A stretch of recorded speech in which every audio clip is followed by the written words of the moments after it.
Eu odeio o tipo grama. Eu posso afirmar categoricamente que o tipo planta é o pior que existe entre todos. E não me interessa que ele é o seu tipo favorito, até você tem que admitir que ele é horrível. Além de apanhar pra gelo, fogo, voador, venenoso e inseto, a gente pode até considerar que eles são mais focados em suporte do que qualquer outra coisa. E hoje a gente vai tentar zerar Pokémon Radical Red, usando apenas esse tipo. E como eu já dei um pequeno spoiler, já deu pra perceber que não vai ser nada fácil. Como sempre, a gente vai direto pro laboratório do professor para escolher o nosso primeiro Pokémon. E como é um desafio do tipo grama, eu decido escolher o bom e velho Bulbasauro. E para mostrar que o desafio será realmente chato, eu já começo perdendo logo a primeira batalha contra o rival. Depois a gente entrega o pacote do professor e em troca ele nos entrega as Pokébolas. E ali mesmo na primeira rota, perto da cidade de Pallet, a gente já consegue capturar uma porrada de Pokémon. Sério, foram tantos e tantos que eu já cheguei na cidade de Pilter com pelo menos 23 Pokémon diferentes. Aí a gente vai até o museu para batalhar contra o Falconer, já que só depois de vencer ele é que a gente consegue seguir pro ginásio do Brock.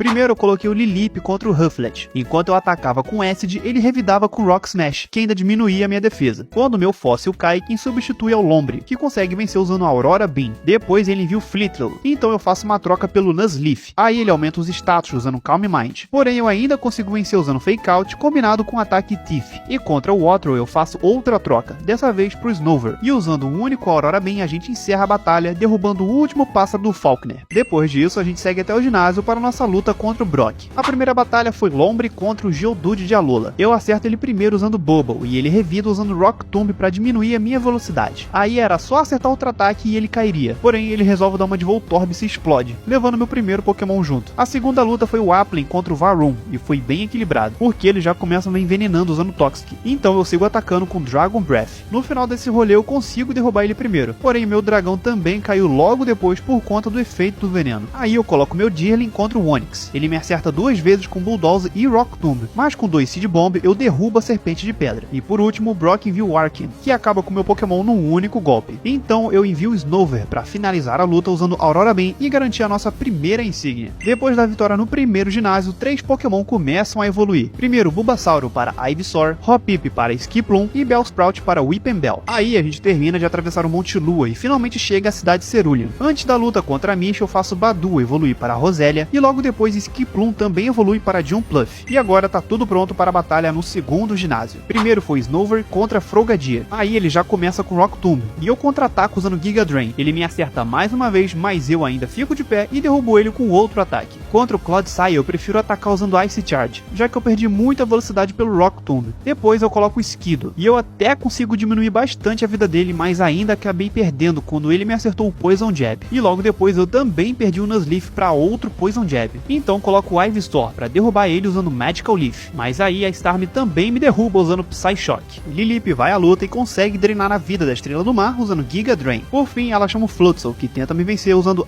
Icy Wind. Porém meu fóssil ainda consegue segurar os ataques dele. E usando seu Giga Drain mais 2 vezes a gente vence o último Pokémon da Mish e garante a segunda insígnia. Logo após a batalha, Lilip acaba evoluindo para Cradily, Skiddo para Gogoat e Deerling para Sawsbuck. Ainda captura um Petilil e faço ele evoluir para uma Lilligant de Hisui. Chegando em vermelho, eu pego no ovo desse velho e acaba chocando o Sprigatito, que rapidinho evoluiu para Floragato. E logo depois também faço o Capsakid evoluir para Scovillain. Dentro do navio a gente faz uma rápida batalha contra o Brandon e depois a gente pega o HM Cut com o capitão. Faço que Rosélia evolua para Roserade e então a gente deixa o navio para trás e segue até o ginásio do tipo elétrico para a nossa batalha contra o Tenente Surge. Roserade inicia a luta enchendo o campo com os espinhos venenosos. Enquanto isso, o Ouriço do Mar me acerta um Hind Power super efetivo. Então eu uso o Growth para aumentar os poderes do Roserade e depois dreno todo o HP dele usando Giga Drain. Palmot fica envenenado ao entrar em campo e me acerta o Ice Punch. Eu revido usando Giga Drain mais uma vez e então ele acaba caindo logo depois pelo efeito do veneno. Depois o líder envia o Mega Manectric, que consegue me vencer usando Flame Burst. Mas antes que caísse, meu Roserade também tirou muito HP dele. Aí quando eu envio o Gogoat, ele usa Volt Switch e troca de lugar pelo Belly Bolt. Depois de maximizar meus poderes usando Bulk Up, eu parto pro contra-ataque usando Earthquake. E então derrubo a Ameba Elétrica usando Trailblaze. Mega Mega Manectric retorna, mas acaba caindo logo depois pelo efeito do veneno. E para garantir nossa terceira insígnia, eu envio Cradily para esmagar o Vikavolt usando Ancient Power. Após a batalha, Snover acaba evoluindo para Abomasnow, Ivysaur para Venusaur e Floragato para Meowscarada. A caminho do Rock Tunnel também captura um Voltorb de Hisui e dentro da caverna também captura um Ferrocid, que rapidinho evoluiu para Ferrothorn. Na cidade Lavender a gente não tem muito o que fazer, então sigo direto para a cidade Celadon, e chegando lá eu vou direto pro mercado onde eu posso comprar as pedras de evolução, e aí faço o Weepinbell evoluir para Victory Bell, Poltergast para Sinistcha e o Voltorb para Electrode. E agora é a luta no ginásio da Erika, é planta contra planta. Primeiro foi o meu de Pluff contra o Rillaboom, e usando Acrobatics 2 vezes a gente derruba o gorilão. O Electrode dela quase me derruba num único Hidden Power, mas eu consigo resistir com um fiozinho de vida para atacar pelo menos uma vez usando Acrobatics. Aí eu envio a Abomasnow para acabar com ele num único Ice Charge. Depois foi o Meganium, que aqui possui o tipo Fada como secundário. Ele me acerta o Hidden Power, então eu revido com Freeze Dry. E como eu já cairia de qualquer jeito no próximo golpe, eu decido atacar usando Ice Charge. E tudo que o Ferrothorn tinha que fazer é acertar pelo menos 3 Pin Missile, mas é óbvio que a sorte nunca está do meu lado e eu acabo acertando só 2. Aí eu coloco Meowscarada para derrubar ele usando o Acrobatics. Ela também envia o Meowscarada, mas o meu ataca primeiro usando Power Up Punch, derrubando ela em 2 ataques. E para garantir mais uma insígnia, venço o Mega Venusaur usando um único golpe do Acrobatics. Depois disso a gente segue até o cassino para batalhar contra o Giovanni, e foi aqui que as coisas começaram a complicar um pouco. Eu fiquei mais de meia hora tentando passar por ele e nada, então eu tive que dar um jeito de melhorar a minha equipe. Aí eu fui até essa casa em Celadon, onde a gente pode conseguir ovos dos iniciais, e nisso eu acabo chocando mais Snivy, que eu faço evoluir até a sua forma final, e só depois disso a gente consegue passar pelo Giovanni. Aí a gente volta pra Lavender para salvar o velho Fuji lá no topo da torre, e então vamos até a cidade de Saffron, onde eu faço mais 3 batalhas. Primeiro a gente derrota o rival, aí eu e o Brandon fazemos uma batalha em dupla contra outra dupla da equipe Rocket, e por fim a gente derrota o Giovanni mais uma vez. Depois disso a gente segue até o ginásio da Sabrina para lutar por mais uma insígnia. Aqui o Venusaur e Meowscarada iniciam a batalha em dupla contra Hatterene e Indeedee, e eu já começo derrubando uma delas usando a combinação do Cut e do Sludge Bomb. Gardevoir ativa sua Mega Evolução, mas também acabou caindo pela mesma combinação de ataques. E depois ela consegue derrubar o meu Venusaur usando Expanding Force. Depois eu envio o Ferrothorn e ela envia um Brute Bonnet. Usando Knockoff, Meowscarada despacha mais um oponente, mas também acabou perdendo no poderoso Close Combat do Pokémon Paradoxo. Enquanto isso, meu Ferrothorn se fortalece usando Curse. Aí eu coloco Serperior e ela um Porygon 2. E eu consigo derrubar o Brute Bonnet usando Pin Missile. Enquanto o Ursaluna se protege, a gente aproveita para atacar o Porygon, mas aí ele me acerta um Ice Beam que me deixa congelado. Ferrothorn ainda consegue vencer ele usando Gyro Ball, mas também caiu logo depois de levar uma patada do Ursaluna. Para terminar, eu coloco Gogolt para atacar junto com o Serperior. Acabo perdendo minha serpente de grama, mas aí o chifrudo resolve a parada usando Horn Leech, e assim a gente garante mais uma insígnia. Depois de passar por uma rota lotada de treinadores, a gente finalmente chega até a cidade Fúcsia para enfrentar o ginásio do Koga. E aqui foi bem mais fácil do que eu esperava. O Swallow começa usando o U-Turn e troca de lugar com o Toxtricity. Enquanto isso, o Ferrothorn se fortalece usando Curse. E mesmo ativando sua forma Gigantamax, ele ainda não conseguiu derrubar minha planta de ferro. Mas aí o Drapion me derruba num único Wicked Blow. Agora vem a estrela do time, a Lilligant de Hisui. Enquanto o Drapion acertava seus ataques, eu uso Victory Dance para fortalecer ataque, defesa e velocidade. E agora a gente parte pro contra-ataque usando Drain Punch, derrubando o Drapion em 2 ataques. Também acerta o Drain Punch no Acelgor, então ele usa U-Turn e troca de lugar com o Iron Valiant. Mas o Paradoxo também não consegue me derrubar e foi obliterado em 2 Leaf Blade. Swallow retorna e tem todo o seu HP drenado por um Drain Punch, assim como um Acelgor. E para finalizar a batalha e garantir a nossa 6ª insígnia, um único Leaf Blade é mais que o suficiente para derrubar o Greninja. Depois disso a gente volta até a cidade de Celadon para fazer uma batalha revanche contra a Erika. E após vencê-la pela 2ª vez, ela nos presenteia com o Ogerpon. Aí a gente segue até a mansão lá na cidade de Cinnabar. Pegamos a chave que abre o ginásio e só então a gente vai para a batalha contra o Blaine, o líder do tipo fogo. E sim, eu também achei que eu ficaria travado nesse ginásio por muito tempo, mas vai olhando aí o que aconteceu. A primeira luta foi Meowscarada contra Arma Rouge. Eu começo usando Knockoff e ele revida com Aura Sphere. Aí eu derrubo ele com outro tapa. Por causa do efeito do Sunny Day, o Executor fica com o dobro de velocidade e acaba comigo no primeiro ataque. Então eu uso o mesmo efeito ao meu favor e coloco Scovillain para queimar ele num único lança-chamas. Também acerto outro lança-chamas no Ogerpon dele, mas aí ele consegue me derrubar. Então envio o Victory Bell, que também aproveita o efeito do Sunny Day para atacar primeiro com Sludge Bomb. Contra o Mega Charizard eu só pude atacar uma vez com Sludge Bomb antes de cair no Air Slash. Aí eu envio o meu Ogerpon, que está usando a máscara do tipo pedra para arrebentar ele num único ataque. Contra o Slithering eu chamo ele de volta e envio o Ferrothorn, que infelizmente acabou sendo derrotado sem conseguir atacar. Porém sua habilidade combinada combinada com o Rock Helmet também tira bastante dano do Paradoxo. Quando eu envio o Sinistcha, ele me ataca usando Flare Blitz, o que acaba derrubando meu fantasma, mas ele também cai junto pelo recuo do ataque. E por fim, a luta final foi entre Ogerpon e Typhlosion. Ele me ataca primeiro usando Erupção, porém Ogerpon segura com um ponto de vida graças à sua habilidade. E aí, ele acerta o Typhlosion com toda a força, derrubando ele na hora e garantindo nossa penúltima insígnia. Depois disso, a gente vai até a caverna de Cerulean para resolver uma treta com o Giovanni, que acabou capturando Mewtwo, e depois de derrotá-lo numa batalha em dupla, com a ajuda do Lance, a gente pode voltar para a cidade Viridian e enfrentar a última líder de ginásio, que agora é a Claire. Meowscarada inicia com Power Up Punch, enquanto o Aerodactyl enche o campo com Stealth Rock. Depois ele me acerta um Earthquake, e então eu derrubo ele usando Cut. Contra Naganadel eu começo usando Knock Off, e ela revida usando Lança-Chamas, mas eu resisto ao ataque e depois uso Power Up Punch mais uma vez para derrubar a Ultra Beast. Contra o Ronnie Moon eu continuo atacando usando Power Up Punch, mas ele consegue resistir e me derruba usando a mordida do Crunch. Aí eu envio Ferrothorn, e assim que ele me ataca ele acaba caindo por causa da minha habilidade combinada com o Rock Helmet. O Dragonite consegue me vencer usando Fire Punch, mas também perde um pouco de HP, e então eu chamo o Ogerpon para acabar com o resto da equipe dela. Primeiro eu derrubei o Dragonite, e depois de usar o Swords Dance e resistir ao ataque da Magiarna, eu sugo todo o HP dela usando Horn Leech. E aí foi só acertar o Goldfire uma única vez, e assim a gente garante a última insígnia. Antes de seguir até a Liga Pokémon, eu volto até a cidade de Celadon para conseguir chocar um ovo de um inicial de grama que eu não tinha conseguido até agora, o Grookey. Aí eu treino ele até evoluir para Rillaboom, e agora sim, tudo pronto para o desafio final na Liga Pokémon. E o meu time ficou o seguinte: Rillaboom, Meowscarada, Ogerpon, Winscott, Ferrothorn e a Lilligant de Hisui. Na primeira batalha contra a Lorelei, eu começo com Winscott e Meowscarada. Primeiro eu uso Sunny Day para tirar o efeito da neve e então ataco o Glaceon usando Knock Off para tirar o item dele. Porém, mesmo assim, ele ainda consegue vencer meu Pokémon Algodão usando Blizzard. Depois eu envio Ogerpon. Meowscarada derruba a Evolution usando Cut e Ogerpon se encarrega de vencer a Ninetales de Alola. Agora ela envia o Baxcalibur e o Mega Bomasnow. Enquanto o dragão se protege com Protect, o Yeti das Neves me ataca usando Blizzard. Porém, meus dois Pokémon aguentam a nevasca e atacam juntos para conseguir derrubá-lo. Depois ela envia o Kylarex. Meowscarada e Ogerpon atacam juntos ao mesmo tempo, mas não conseguem derrubar o lendário, e por isso ambos são derrotados. Rillaboom e Lilligant entram na luta. O gorila acerta o lendário com Fake Out, enquanto o dragão se protege mais uma vez com Protect. Depois eu consigo derrubar o lendário usando Grassy Glide, e então usa Victory Dance para aumentar os status da Lilligant. Aí ela envia o Rotom Wash, porém ele foi derrotado rapidamente pela combinação de ataques do Rillaboom e da Lilligant. Por fim, Baxcalibur não consegue derrubar o meu gorila, e logo depois teve todo seu HP drenado pelo Drain Punch da Lilligant. Nosso próximo adversário será o Bruno, e aqui eu quase perdi. Rillaboom começa enfrentando Great Tusk. Ele enche meu campo com Stealth Rock, enquanto eu diminuo a velocidade dele usando Drum Beating. Aí, quando faltava só mais um ataque para vencer, ele troca pro Zacian. Eu até consigo tirar mais da metade da vida do lendário e ainda reduzir a sua velocidade. Mas como ele ficou farmando o Swords Dance, eu não tive nenhuma chance quando ele me atacou. Ferrothorn também acaba sendo derrotado, porém sua habilidade combinada com o Rock Helmet deixam a vida dele no vermelho. Então eu envio um Scott para explodir o lendário usando Moonblast. Iron Valiant usa Calm Mind, enquanto eu continuo atacando com Moonblast, mas aí ele revida com o mesmo ataque e derruba o Scott. Meowscarada também foi jogada para fora num único ataque, e quando eu envio o Ogerpon, ele faz uma troca pelo Iron Hands. E antes mesmo que eu pudesse atacar, ele me derruba num único Drain Punch. E agora só me restava a Lilligant. E então já começo farmando Victory Dance até o máximo. E agora o contra-ataque começa. Primeiro a gente fica numa disputa para ver quem tinha um Drain Punch mais forte. Mas é claro que depois de aumentar os meus status até o máximo, eu não tinha como perder essa. Depois eu também derrubo o Great Tusk usando Drain Punch. Para vencer o Urshifu só tive que usar um único Leaf Blade. Outro Leaf Blade também picota o Iron Valiant. E por fim o Bruno chama um Mega Lucario. Mas aí Lilligant acerta outro Drain Punch, que zera a vida dele na hora. A batalha contra a Agatha foi talvez a mais tranquila entre os quatro. Rillaboom começa a batalha sendo derrotado pelo Zoroark de Hisui e seu lança-chamas. Depois eu envio Meowscarada para atacar usando Knock Off.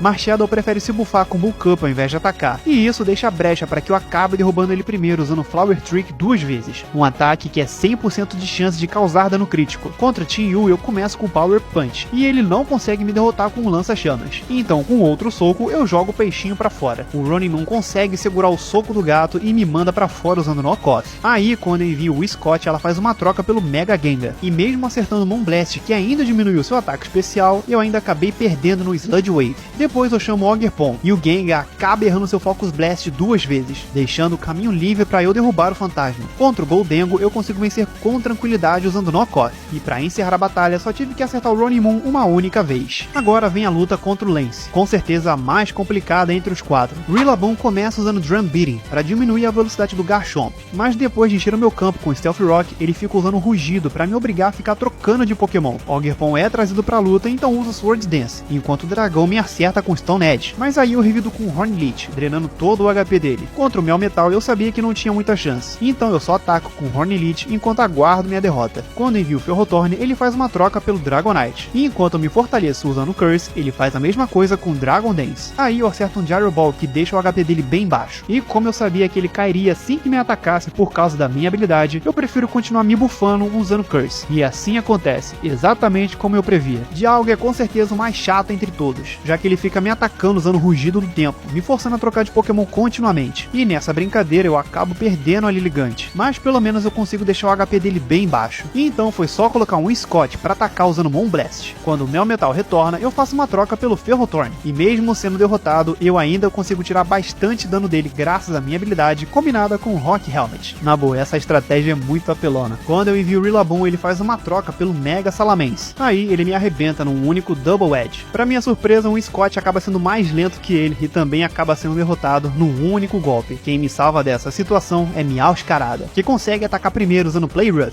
O Iron Jugulis quase me derruba usando Aeroblast, porém Meowscarada continua firme e também consegue derrubar ele usando Play Rough. E pra finalizar a batalha de vez, foi só acertar o Melmetal usando Knock-Off. E finalmente, bora ver se um time todo do tipo Grama é capaz de conquistar o título de campeão. Rillaboom inicia a batalha acertando Fake Out na Feromosa. Depois ela usa U-Turn e troca de lugar com Eternatus, que acaba sendo atingido pelo Earthquake. Mas depois ele varre meu gorila pra fora usando Sludge Wave. Meowscarada entra na luta equipada com o Choice Scarf e usa o Triple Axle, se transformando no tipo gelo e ainda resistindo à onda de veneno lançada pelo lendário. E usando outro ataque a gente consegue derrubar ele. Agora o rival envia o Mega Metagross, então faça uma troca pelo Ferrothorn. Mais uma vez a gente abusa da habilidade do nosso Pokémon combinada com o Rock Helmet, o que tira metade da vida do Metagross. Meowscarada retorna e agora se esconde embaixo da terra e então ataca usando Dig, eliminando mais um oponente. Contra o Yveltal eu faço outra troca, agora pelo Winscott. Graças ao Focus Sash eu consigo resistir ao ataque dele com um único ponto de HP e então ataco com Moonblast antes que eu fosse derrotado. Depois eu envio o Ogerpon para destruir o lendário num poderoso golpe do tipo pedra. Feromosa retorna e então ataco usando o U-Turn mais uma vez, dessa vez trocando de lugar com o Miraidon, que acaba sendo atingido pelo Play Rough, mas depois ele ataca primeiro e consegue me derrubar usando Hidden Power. Meowscarada vai à luta mais uma vez, e dessa vez derruba mais um oponente usando Play Rough,